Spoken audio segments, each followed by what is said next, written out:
Don't you just love that intro? Come on, man. Shout out to Suds for real, though. She got skills. Yo, so I see you pouring up already. Welcome back to artwork, another episode of Black Nerd Fridays. You already know I'm your host, Mr. Refine, aka Black Bearded Nerd, aka Ren, aka Father Dad, all that good stuff. And I got my other co-host with me, D Neal, aka Beard Talk Now, what aka a win. The Podcast King.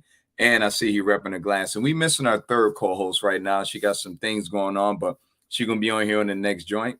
But let's just get right into it. What you sipping on? Because I see them poured out. Man, I'm sipping on that. You know, shout out to that Urban Roots out there in Sacramento, California, man. That bourbon barrel aged stouty wine, though. Look at that, looking like they need to start making this a t-shirt out here, okay? They can compete with Louis Vuitton and all of them, man. We don't come on, bro. That's sexy right there, okay? Come on, bro. Stouty wine. Come on, look at this, stouty wine. If you don't see the stouty wine symbol in there, come on. Man, I love it because it's very simplistic. Extremely simplistic. That's what it's all about. Oh, sorry about that. And this is a 13.5%. So shout out to Brick. What up, Brick? 13.5, man. You know it is high ABV life. Let's get it. All day. Listen, since you talking about that, I gotta show love, right?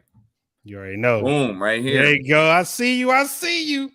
Nah, this right here I already poured up. This is my home brewed pale ale right here. So that's my thing I'm sipping on. I done lost the head, but that carbonation in is heavy. No, it's still heavy, there. I'm waiting on mine. You know what I'm saying? I'm waiting on what I can receive some of this homebrew, aka brewer status, because this is where this man, Mr. Refine, is at. So shout out to you, brother. Shout out to you. I got some other things in the works too, but all these things are governance conversations that we're gonna have.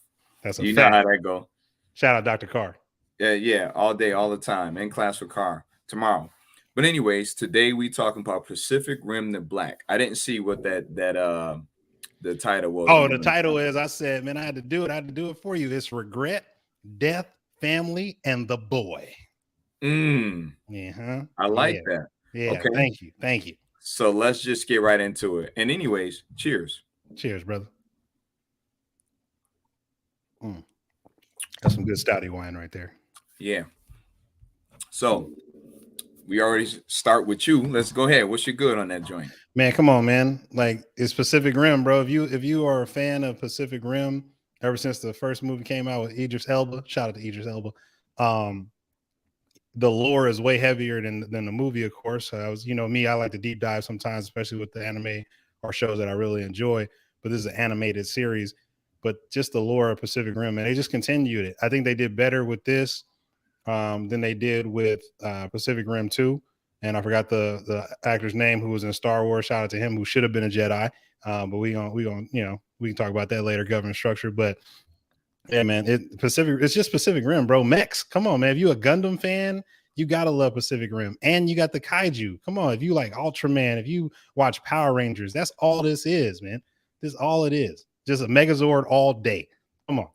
It's funny you said that because I was not a fan of the mech and the Gundam style stuff, but I can relate to Voltron. I can definitely relate to Power Rangers, which Power Rangers stole from Voltron. Just keep it a buck. You know That's what I mean? The first. Okay. Yeah.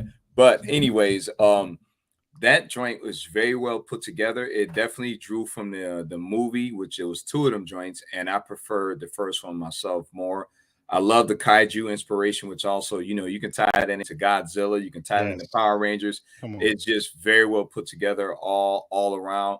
This season right here, in my opinion, was crazy good. Oh, the sisters? Yeah, like that right there, I'm a little mad because that's a little unanswered. But anyways, It was a lot going on. There was a lot of death. It was a lot of regrets, as you said, and it was definitely some family ties in there. So they put this season together very well. And in my opinion, I think the series is done. I'm hoping it's not, because I would like to see some more on some different things. But either way, they did their thing on it. I think it's a season 3, man. It's just unanswered. All right. And hit that, and Mr. Refine, hit that spoiler button for them so they know this is full of what? This is full of spoilers. Yeah, we're gonna be definitely spoiling all everything day long. But still go watch it, because even what we say is just from our perspective. When you see it, you're gonna see things that you are gonna be like, wow. So definitely spoilers all day. Oh yeah. I'll let you go, Mr. Refine. What's your bad, man? Because I started off with the good. What's your bad? I'm gonna say this. I was a little, thrown aback by some cheesiness with what happened with the hybrid tick and the boy. Personally, I feel like that could have been a little better. For them to keep pushing out that he's gonna die. Hold on, let me do my thing real quick. Yeah, spoiler alerts, man. Yeah. For them to keep pushing out that he's gonna die and stuff like that because he got bit by the tick.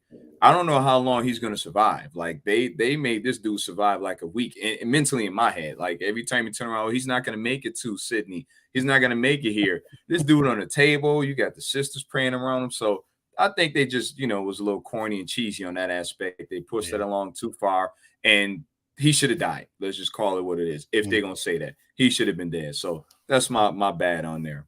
Yeah, my bad is I'm gonna say that the character development for Taylor and what's her name? The sister starts with H. Hayley. Like I just really thought that they would have grown up to reality of what situation they were in. And to a point, it wasn't. It's still. And again, while you watch shows like Stranger Things and all that, you want that childish aspect because you're looking as an adult like, oh man, like I just wouldn't make that move. But to me, it was like they both did things, Hayley especially, which I'll get to a little later, and then Taylor, which just really they didn't listen to. Like one of my favorite characters was Brienne, if I pronounce her name correctly. She was what's her name again? You talking about the mom? No, I'm talking about the co-pilot, Brienne, yeah. She was they didn't learn about the black. Like they just really was in the black and they still didn't learn about it. And I was just disappointed in that and really made some choices that I'm gonna really get to in my ugly. So I'm gonna hold off. It's funny because I got a perfect segue to that after this, the next question. But my ugly was I really wish that they would have pushed the story along a little bit more. I feel like it was a little bit rushed. There was a lot of unanswered questions in here that I really need answers to, specifically dealing with them sisters, man. That's a fact. Shout out to the sisters. I ain't gonna even hold you. Sisters did their thing in there. Right. No, I like them, brother. Yeah, the sisters did their thing. I already know that was your people in there. But man, I feel like they could have made a little bit more development in here and answer some more questions. They left a lot unanswered. And I will say this: they had no holdback on who they was gonna let die. But everybody can get it. Anybody can get it. They Game of Thrones us on this one. Like, you think you're a main character, now we're gonna kill you off. Oh, you think you let? Now you dead too. But yeah, I think they should have did more development in there, and I think to me that messed it up a little bit, but it was still top quality, top tier to me. So that's my ugly. My ugly is going to be just Hayley as a character. I just don't like Hayley as a character. I think the way that again, spoiler alerts, you find your mom's still alive in some capacity, which that's an ugly and how that played out too. But like everything for the boy, and I'm just like, nah, I'm just not with it. I'm not with it by anybody, man. By any means necessary. I'm just not with it at all. Well, that's perfect because we kind of got to the good, bad, and the ugly like mad fast. Let's do it, man. I expected that. So this is perfect segue. Was Taylor too harsh on Hayley this season? Hell no. He should have been harsher, and he should have stuck with his instinct Even though one thing he stuck with his instinct, I was like, bro, you tripping, you letting go your leverage. But nah, he should have been harder on her in the sense of like, look at the reality that we in. She just had this thing of like, oh, I'm strong and like I'm we're gonna make decisions and we're gonna demand and it was a whole lot of that. And I'm like, what are you talking about? Like you just came from living in an isolated spot for multiple years and you were the one that had the first kaiju that y'all seen in years come about because you wanted to mess with a Jaeger after Taylor was like, no, you got everybody killed. You know what I'm saying? You felt regret about it. And yet and still to try to make up for the regret you put the regret and the attachment to the boy. And Taylor, just because it was his sister, he was having conversations, but he had his own doubts as well, because he was like, maybe we should have moved the team. Maybe we should have moved the kids. We shouldn't have kept them there. All of that is planned from season 1 into season 2 on how he talks to her. And even though he's stern, he still doesn't hold himself like, yo, I made the right decision for what we needed to do. And he did a little bit of that with his decision with the boy. But I just think overall he should have listened to Brenna more, because she as a character, she's been in the black. She's seen what the sisters did. She knows she has the most experience, period. And they still were just like throwing her opinions to the side. And because she was going through her emotional side as she opened up to him towards the end of season 1, she didn't do, I think, what she should have did. She should have just started punching people in the face and saying, nah, this is how we're going to roll. So definitely Taylor was not tough enough on Hayley. We've been butchering her name. I can't think of it. Mia, May. You didn't call her Brina 2 times. I but know. anyways, we know who you're talking about. We definitely know who you're talking about. So Brenna. my answer to that would be, say that again. I think it's Brenna. I swear it's Brenna, but no, it's M. It's Mia, Maya, something like that. It's with an M. The mom's name was Brina. Nah, bro. Hey, look, Yeah, I'm about to look it up right now. Go ahead. Give your part about Taylor and Hayley, man. All right. So was he too harsh on her? I'm gonna say no. But yes, at the same time, I'm 50-50. The reason why I'm gonna say no is because that's still his little sister. These are still 2 children, and not specifically Taylor. Taylor looks as if he's a man, but he's a teenager. He's not fully developed yet. They were forced to be adults very, very young. And that was because they lost their parents. You know how that whole story went. They lost their parents with the Jaeger situation. Facts. So he was forced to be her parent as well as bigger brother. He treated her as if she was his child sometimes. And personally, he could have pushed her a little bit harder. So I don't think he was too hard on her. But on the flip side, I think he was at certain times, specifically when it came to her decisions with Boy, or any decision that she wanted to do in general. He treated her as if she had no input or say so, and he didn't recognize that until the end.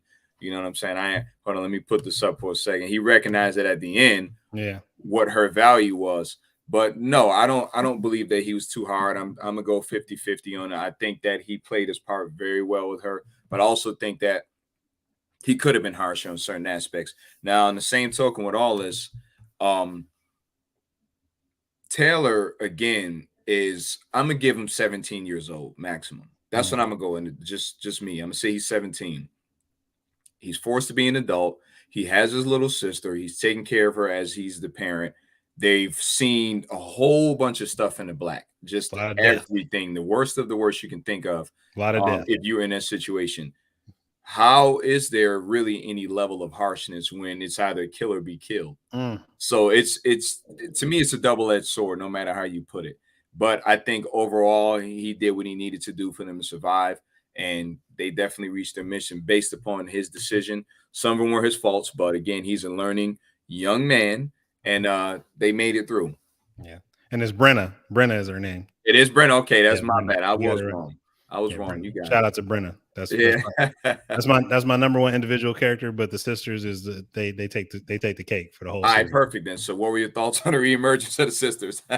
Again, and I loved it, man. I loved it because they was very cult-esque, and you got to understand their interaction with the kaiju. You still don't know who was the I mean, even though you have the high priestess, you don't even know if that is the original sister. You don't know how, you don't know who decided to mix female anatomy from the humans with the kaiju blood. You don't know who did that. So but when I say they were like, they not only were just their cult, because again, all the sisters were human women who were being subjugated with the blood of the kaiju. So therefore they were just, their brain was just warped and just, they were turning into kaiju themselves, actually. Spoiler alert. But it was just, the sisters were just, it was so much more depth. And I just love the way they had like level 6 kaijus that, to me, I was just like, bro, this is ridiculous. They got level 6 kaijus that like the hardest to punch, like when the Jaeger try to punch him, and he was like, come on, bro, like what are you doing? Like that to me was like, the sisters is crazy. And the way that ended, at least with the maybe that region's sisters, was like, okay, because again, they're trying to utilize the boy as the Messiah, but I'm just kind of like, there were so many of those boys that we saw, but they weren't really necessarily in human form. They were all in kaiju form and this hybrid form. But I was just like, how is this individual one red? Because we don't know if the others could have communicated with Apex. And, you know, shout out Apex. That character you really just got in this season, it was just a wash for Apex, and I was just like, that's horrible. So the sisters did their thing, man, and they had kaiju on top of kaiju on top of kaiju. But one thing I do love is that they did not control all the kaiju. They had to use the ticks to control certain kaiju, and I like that, because even though they were the sisters, they're just a cult that are saying that the kaijus are, you know, they are the gods or whatever. But they still had to be careful, because they can get themselves eaten up too. Okay, so I'm just gonna leave a spoiler alert up here because I'm gonna get into it. Yeah. Boy was the Messiah to them, and I believe that really came from the fact that he was the only male that was incorporated into their cult sort of society, and he had the same inherited traits or traits that they had, half kaiju, half human sort of thing. But he was created, so they, you know, worshipped him as the Messiah, the chosen one, etc. Now, I love seeing them again because they played a huge part in this season, just the entire season. Not like last season where you've seen little hints and clips and bits and pieces of them. This joint, they was in the whole thing. They were the driving force as to what was going on, all the challenges that Taylor, Brina, and Hayley had to face in there, and Boy as well. So watching them being here was dope. But the bad part is they didn't show much of where they came from, why they were doing what they're doing. And be honest with you, that high priestess was the shit. I'm just gonna keep the buck. The high priestess. Let me read your mind. I was like, yeah, oh. when she took that mask off at the end, you was like, oh, okay. She almost kaiju, bro. Like literally, she just literally is forming into a kaiju. Like facts. But you know the crazy part with that, they were communicating with all the kaiju. They couldn't control all of them, but they were communicating with them. Facts. Why were they able to communicate with the category 6, but not some of the other ones? And category 6, I believe, is pretty much as high as you can get as far as kaiju. And then, you know, after that, you Godzilla pretty much. Anyways, their presence in this season drove the entire story. And I really wish that they would have had more background to them, because the sisters was doing their thing. They was riding on the damn what was it? The Rippers is what they called the dogs, the dog kaijus. And they had the horns they were blowing and stuff like that, and calling more kaiju. I don't know what they got going on, but they had their stuff together and they control the entire thing. Every time you thought that they was in the good, they was gonna be safe. Now here come the sisters again. We leading you over this way. This is what's going on, and we trying to get our Messiah back. So they did their thing this season. I got to give it a huge shout out to the sisters based on that. It's a fact. Okay. So, do you want the series to explore the kaiju tick more? Yes, because I don't know because from what the show said, spoiler alert again, we getting all spoilers all day. The whole joint. So there are ticks. Actually, one of the characters who died fairly quickly, where he thought would be kind of who he thought he had a different perspective, like he was just really running things. He did mention that the ticks are like the number one threat to kaiju, and I was just like, that can make sense if they were in a higher number, maybe that's why kaiju are jumping from plane to plane or universe to universe, because these ticks could be, maybe they're a natural order of keeping the kaiju and numbers low. I don't know what the case may be, but they could be the apex predator because they're the ones that are afraid of the ticks are the kaiju. So, Mm-hmm. and then you got that they're a hybrid, so that means that they enhanced this one tick. So it was like, did they catch this one tick? How many ticks are there? Like, it's that lore to me is kind of like what I would like to see. And plus, I want to see the kaiju afraid of something so small. Like, literally, the tick is the size of maybe a little bit bigger than a beach ball. Yeah. But the shell, I mean, hard outer shells, exoskeleton, looking like a big roach mixed with a clam or a sea urchin type of situation. So yeah, I definitely want to know more about them, and I hope this was just season 2 and they go into season 3, but they really got to tie in a lot of these, especially like the tick, and then I forgot even the boy, even the sisters, like they just got to wrap those up because they just moved a little fast towards the end because they kept talking about Sydney for 2 seasons, that second, including the second season. So they just was like, all right, let's get there. But I just felt like it Yeah. was not necessarily over. Well, I'll say this. I would love to see more of them for a lot of reasons. Number one, they were probably the driving force in what controlled the kaiju as far as their numbers, etc. Because if they get bit, you're pretty much guaranteed to die from that. They were a big size thing, but compared to them on the body of a kaiju, they're probably small. The same way you would see a tick on a deer, a dog, cat, anything else like that. And they didn't seem to show them as though they could bloat or anything because they had this uh robotic sort of exoskeleton. So I don't think I would have seen them blown up if as if a normal tick were from drinking blood.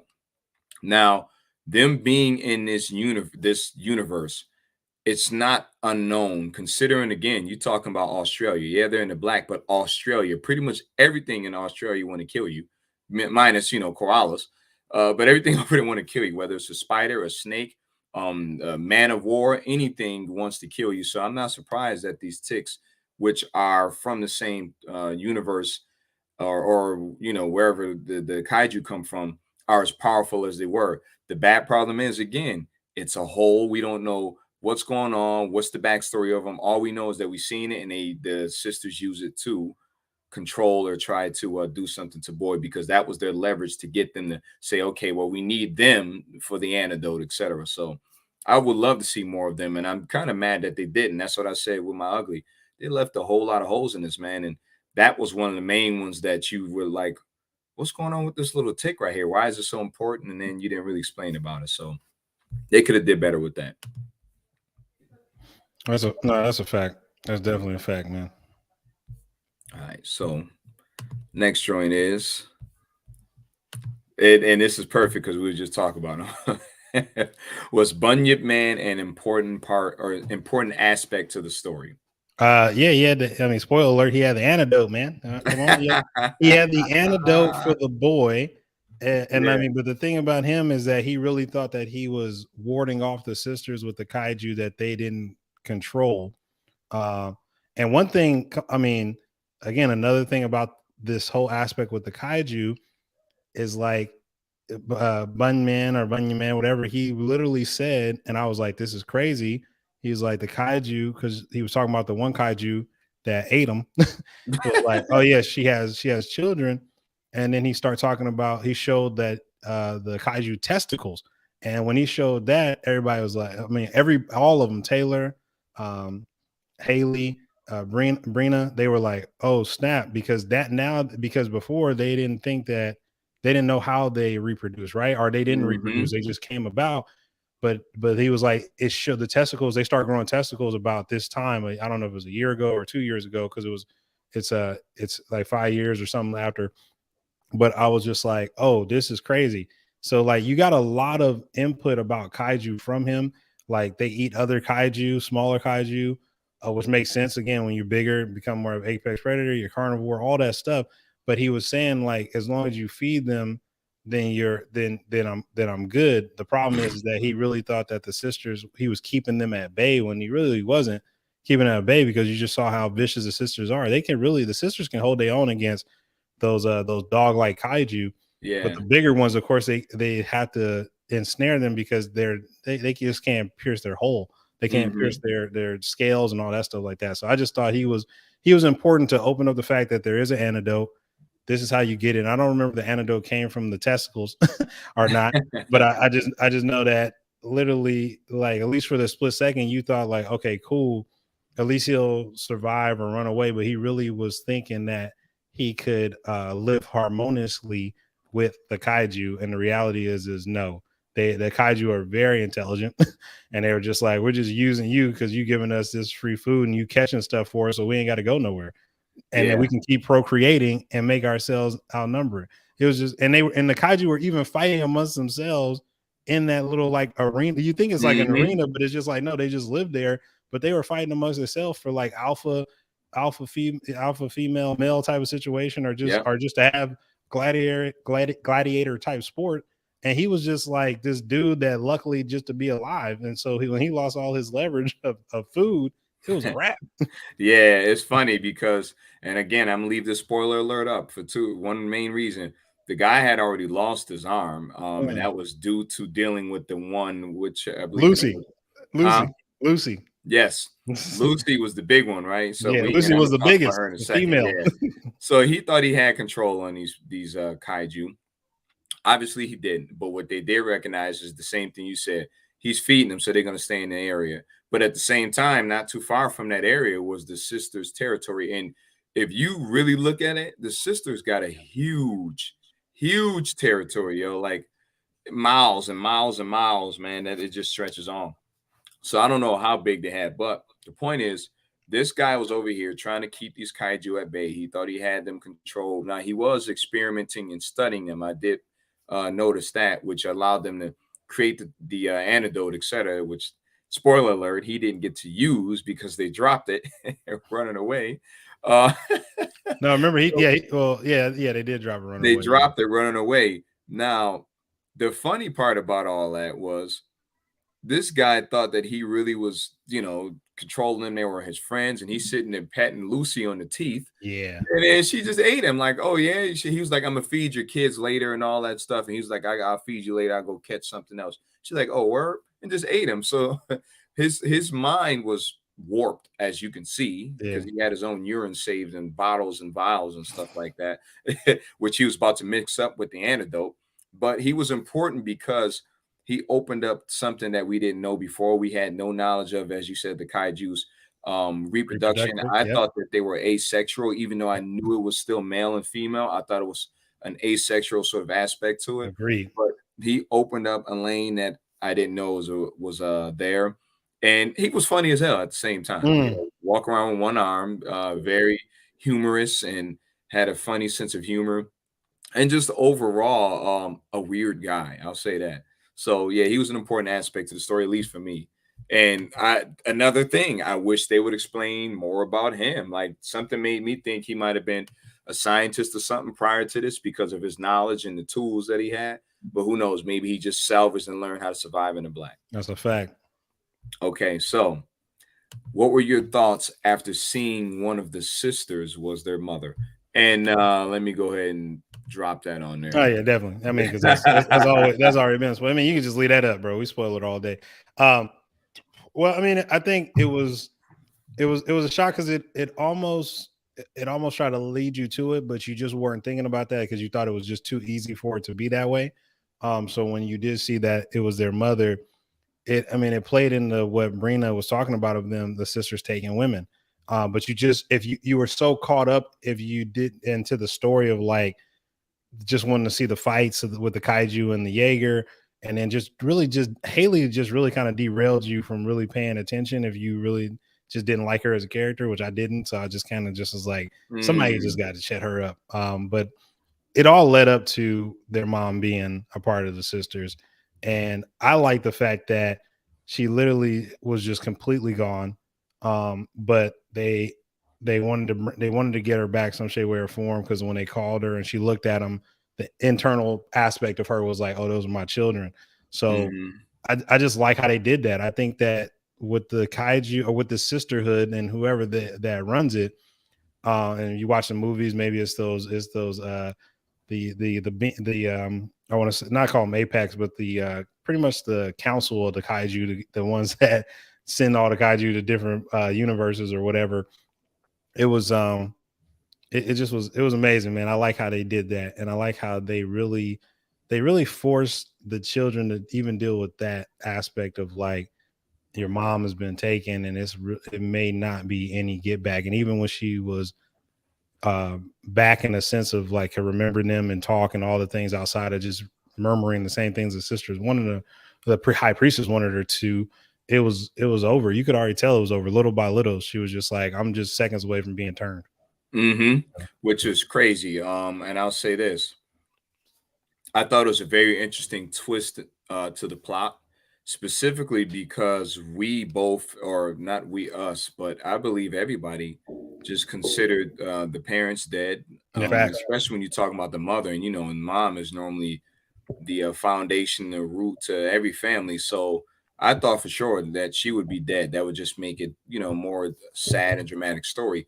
So to find her alive and not well, but alive, under the influence of the sisters was very interesting to say the least.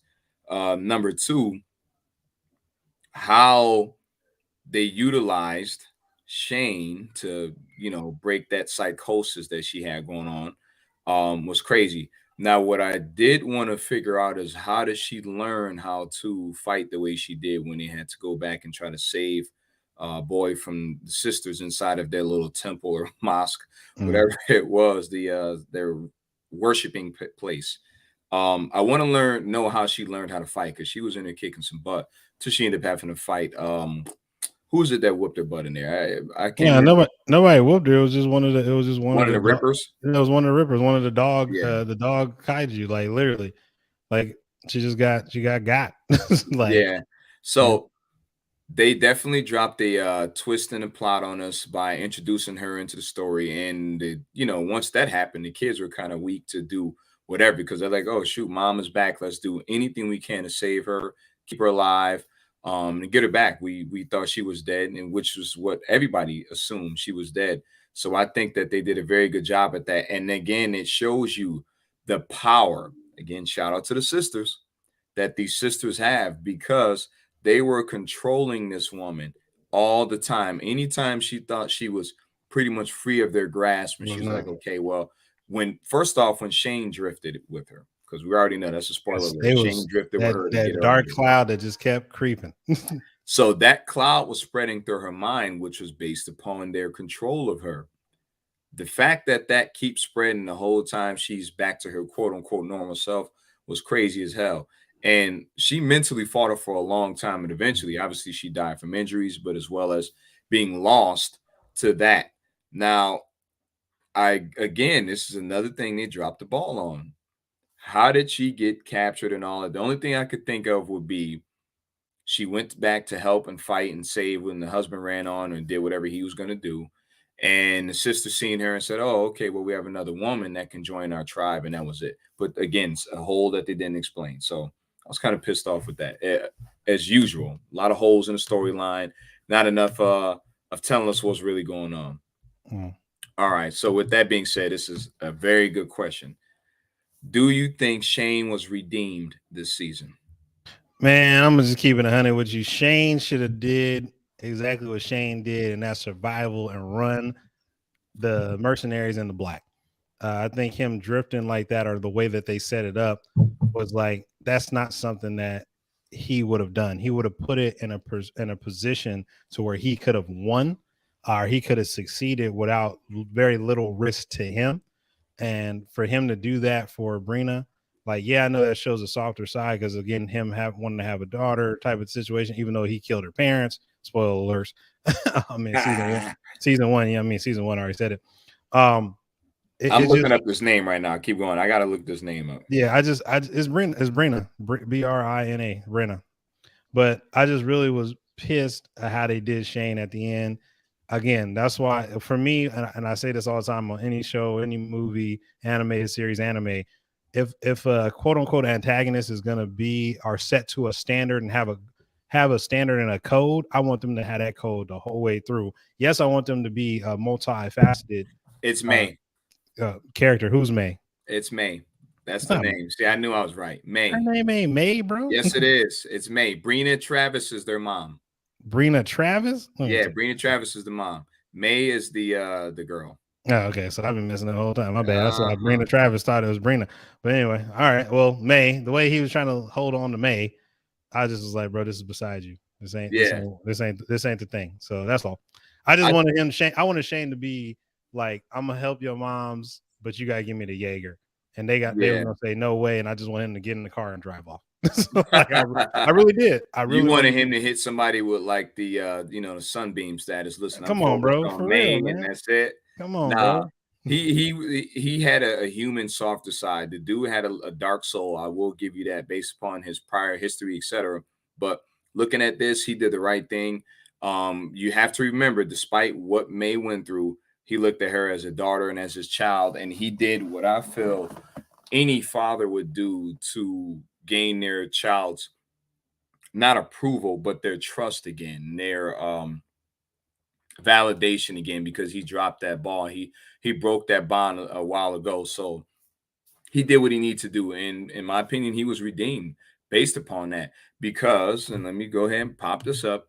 Who else is gonna go into the mind? Because we already know he had that ability. He was very smart like that. I think that was just his ability itself. But who else is gonna go into the mind of someone who's been inhabited by the sisters and help them out and try to figure out what's going on in her mind to bring her back to reality? So you got to give Shane a lot of credit. And I think he definitely redeemed himself based upon that and that alone. So shout out to Shane. Definitely. Shout out to Shane. Wish you would have stuck to your code, man. Survival first. He did. He survived. He survived in the heart of May. Okay. All right. Yeah, in your opinion, who made the biggest sacrifice this season? Shane. Okay. Shane made the biggest sacrifice, man. Period, bro. I mean, the moms already knew Brina, who I was calling, who May is Shane's quote unquote adopted daughter, so to speak, and Brina is the mom. So excuse me for messing all that up. But I definitely thought it was Brina, but he said May, so whatever. But yeah, I just think Shane did the most sacrifice because mom, she already knew what was up. She knew that it wasn't gonna last, and I think that's why she made the decision, against spoiler alert, to go back and get the boy, because she wanted to do something before she got retaken over by the sisters. And that was just it to me. Like, Shane did the most, because without Shane, none of that would have transpired. That is true. That is true. Okay, so pretty much you got the same thoughts as me. I was leaving alone. I had 50-50 Shane / the mom, but I was leaning more towards the mom. The mom did do a lot, but Shane, he really, really, as I said before, redeemed himself based upon what he did. I know I damn sure wouldn't go into nobody's warped mind and get them out of that psycho. She had to go, bro. She had to go. I would have just let her die. Honestly. So shout out to Shane yet again. Yep. All right. So which version of boy did you like the most? And first off, let me say this. I like the idea of the name Boy. You already know that reference. That's like, they ain't even get his kid a name, but you already understand where that reference comes from. Exactly. Boy. Boy. But, no, I mean, I'm gonna say the boy at the end, once Apex, spoiler alert, again, it's all spoilers. Once Apex really broke the boy out of the hold of the sisters, hold of the sisters. And I really, even with that, real quick sidebar, I just didn't like how they did Apex at the end, because Apex, even though boy could communicate with Apex, like, it really was like, what? Like, what? Like, what do you mean? Like, Apex literally just let itself die for the boy, and I'm like, come on, bro. But anyway, I like the boy after Apex got the boy away from the hold of the sisters, to where the boy was back to the boy's normal self, like when Hayley first found him, or we don't know. It just, are they? I mean, it was crazy, man. So, I don't know, like literally, like we don't know. This is not a sexual pronoun of him, they, her, and that. Right, This right. is straight up. That's what it is. Right, no, they just call him the boy. That's Yeah, literally they saw yeah. his face and it's like the boy. I mean, you don't know if he got genitalia or not because they didn't show that. You I'm know. gonna assume he did because he was naked when they first met him. Yeah, I know, He but I didn't just he didn't have underwear on. They put yeah, them but they underwear didn't show the on. genitalia, man. They just assume it's the boy. I'm just saying they show a lot of graphic stuff. They showed the only two things they didn't show super graphic. But yeah, Yeah. that's all I got. I'm gonna go with the Kaiju version. That Kaiju version of Boy was whooping ass. I was pissed off that Apex allowed himself to get his face smashed in and a whole That's a bunch of other fact. stuff done. In perfect time for the spoiler alert to stay up there. But the Kaiju version of the Boy was lit. The way he was running, the way he maintained his intelligence and his quote unquote human side, even though he was in Kaiju form, that was dope as hell. I really enjoyed that part about it. And how strong and agile he was, because when they was in there fighting that one Kaiju, might have been level 3, looks like a lizard or something. He came through, snapped his neck like it was nothing. And if he didn't assist him in at that time, they would have been, not dead, but beat up pretty bad. So shout out to the boy in the Kaiju form, doing what he does naturally. And that transition from him being, human form to that left that permanent scar of like Kaiju sort of skin on that right eye, as well as a different eye color That's a fact. completely, which was the color of, whatever his Kaiju form was. So it was dope. I really enjoyed that part about it. So they did their thing this season on that aspect, but they dropped the ball with some other stuff. And you got to answer why you let Apex just die like that, because Apex could have whooped level 6, both level 6s with no problem, and it would have been a wrap. So I don't understand what the hell that was. I think we can go ahead and skip this question because we've already answered it. Go ahead. We gotta do what we gotta do, man. Let's go to the next one. All right. So, which character showed the most growth to you this season? Man, that's a tough question, bro. Because I don't got a lot of love for anybody as far as how these characters have been portrayed in season 2. So I'm gonna go with nobody. The only one, I guess you can give it to Shane about opening up to his human side or the emotional aspect of with May. But man, hands down, bro, nobody, man. Like they didn't grow, bro. They just didn't. They didn't. I mean, I understand keeping your having emotion in a sense of things you get better and be hopeful. I understand that, but also it was just like nobody was really understanding that reality that y'all gonna get got by these sisters, and that's a fact. I'm gonna go with Hayley. Hayley showed the most growth to me this season. Look, and you can't stand Hayley. Hayley showed the most growth to me. What she did to her moms, bro, for the boy. Come on, bro. I mean, look, you said it. The mom was already done pretty much. The mom knew that, but Hayley should have been trying to. Hayley was smart enough to know that. She showed intelligence. Hayley was just a regret, trying to hold on to this boy for all them kids she got killed because she was trying to not be listening to her brother. Hayley was lit this season. He wasn't lit at all, bro. The same way you was focused on Viceroy for focusing on his Sunbeam, that was Hayley focusing on the boy.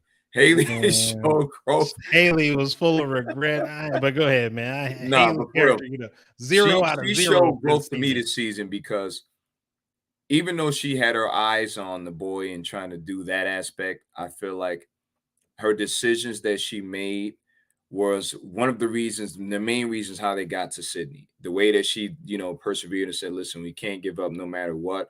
The way that she was able to communicate with Boy, because if she didn't keep that communication, they would have been dead a long time ago, because that was one of the reasons they stayed alive, because they had his assistance. So I got to give all shout outs to Hayley on that aspect. Nobody else showed that much growth. Taylor was stuck in the same space to me, still trying to be a father, dad, big brother. Also trying to me personally, feel like he's trying to get at May, but she friend zoned him. You know what I mean? So I'm giving it to Hayley, in my opinion. Shane didn't do no growth. He just redeemed himself as far as his human side. So Hayley all day. Forget them all. All right. So thoughts on the final fight scene? It was trash. I'm just keeping it 100. Like, and when I say final fight scene, I'm talking about the army base at Sydney. I'm not talking about the level 6 Kaiju that was whooping the Jaegers, but I mean, like beating that Jaeger like it was nothing. But nah, man, I Beat him can't like you believe it. stole something. Yeah, the Sydney base had nothing. I'm like, I was like, that's all y'all got? Like just some bombarding stuff? That was weak. Yeah, I agree. That was definitely weak, and I had to put that up because we about to let this fly. So in my opinion, I think that fight scene was dope, and I'm not talking about just the one with the Category 6 whooping that ass. I'm talking about May fighting the High Priestess, and her, altercation with the Rippers and stuff like that at that part. So they had a lot going on at the end. The Jaeger didn't do anything. What was the Jaeger's name? Atlas. Yeah, Alice Uh, didn't do nothing. Jaeger didn't do nothing. Lola, the AI or whatever. Lola was lit. She, Lola was lit. Lola Lola redeemed Lola's self as an AI, which was crazy. But yeah, I mean, I think the fight with May and the High Priestess just showed how much May was afraid of what the sisters did. Definitely.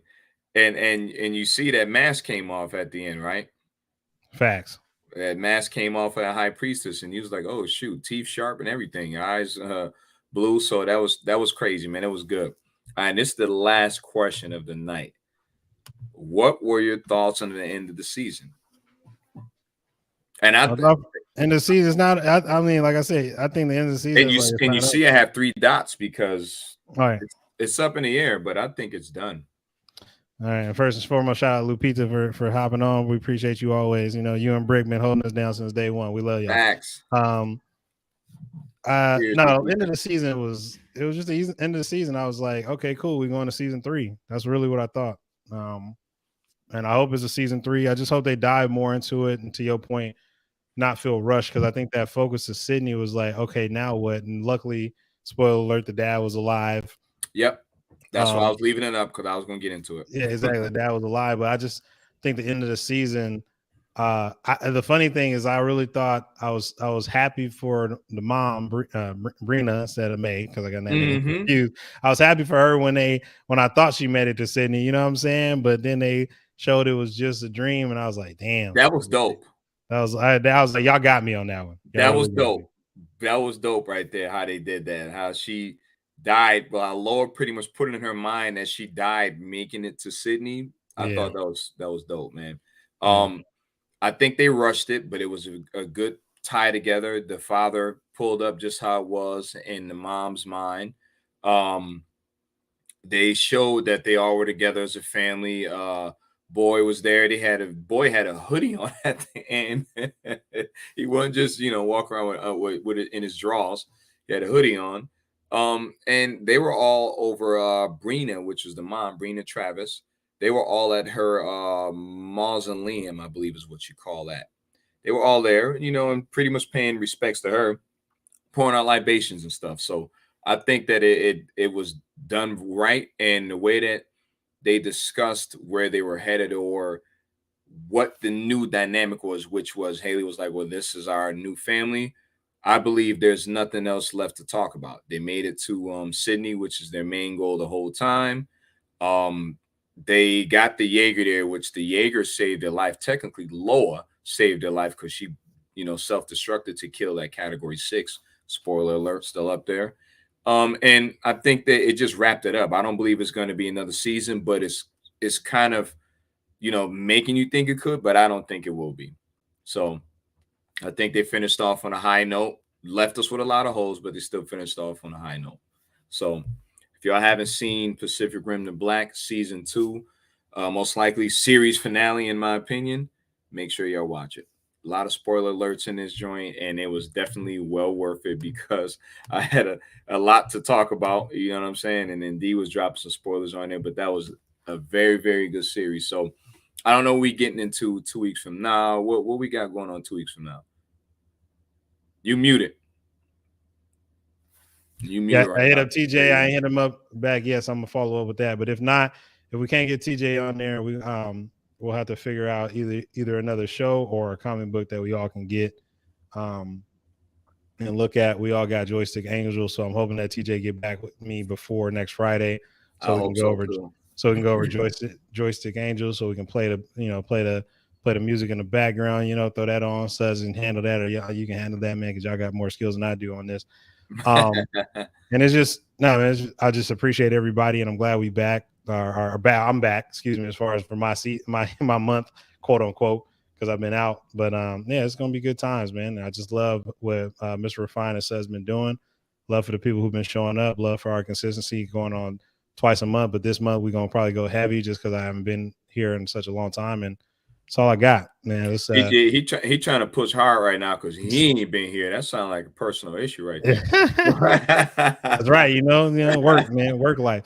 But Yeah. no, I look forward to it. I think Joystick Angels would be great. If we can't do that, we'll figure something else out. But you know how we do. We're gonna have to set up a Patreon or something because we gotta start making our rounds for these Comic Cons and everything. Yeah. You know, shout out to Jason and Lost Children of Andromeda 2052. If you haven't got that book, you need to go get it.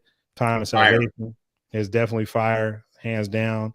Got a chance to meet him in person, and it was all love. And I just look forward to meeting so many people, man. Onaji and them from Concrete Comics, like TJ himself. You already know I want to meet Frankie from from Fan was it Fan Fighter or whatever, Fanboy Fighter. Like, you know what I mean? Shout out to her. She was at the premiere of the Doctor Strange. Took a picture with Peter Parker's best friend. Come on. What's that guy's name in that movie? I forgot his name, bro. But he's, you know, he was his enemy, but you know, in No Way Home, he became his best friend. That guy. Yeah, that was pretty dope. I just look forward to all the blurs, man, all the cosplay people, all the people who really like man, I forgot his name already, man. Yeah, I just was watching him when he was doing a review for DC. What's that? Just Nerd Soul. Yeah, Nerd Soul, man. Shout out Nerd Soul. I gotta get Nerd Soul shirt by the way. Love Nerd Soul. He consistent every single damn day, man. Like I love Nerd Soul. So if you haven't checked out Nerd Soul, go check out Nerd Soul. Follow him on social media. Same thing for Jason for Time and Salvation, Lost Children of Andromeda, TJ Sterling from Ray Comics. Ray Comics. You got to also Dream Fury Comics. You got to check them out, man. Crescent City Monsters. If you haven't seen it, you're doing yourself a disservice. They coming out with the Demon Eater or Monster Eater. That one's coming, and that's looking crazy. They also doing a series, Dream Fury and Ray Comics together with theirs, which we already hit up their Kickstarter. So it's a lot of blurs out here. These black nerds who really are putting in work, and I love all of y'all, and I just want us to continue to grow and make our own way because we always do. That's all I got. Facts. Now you set a mouthful. I can't say nothing else, man. We'll see y'all again. Thank y'all for showing up. Suds, we can't wait to see you, Suds. Suds, I need to see you on here because we got some major stuff to talk. We got some major shit to give D. You know what I'm saying? He been doing this thing low key, but dropping the ball at the same time. we gonna get him. I'm waiting for you to come back on here. Lupita, thank you for showing up. I see social media manager on the sideline. What up? Yeah, Davis. You know what I'm saying? We already know it is. So we'll see y'all again next time on Black Nerd Fridays, y'all. You know what it is.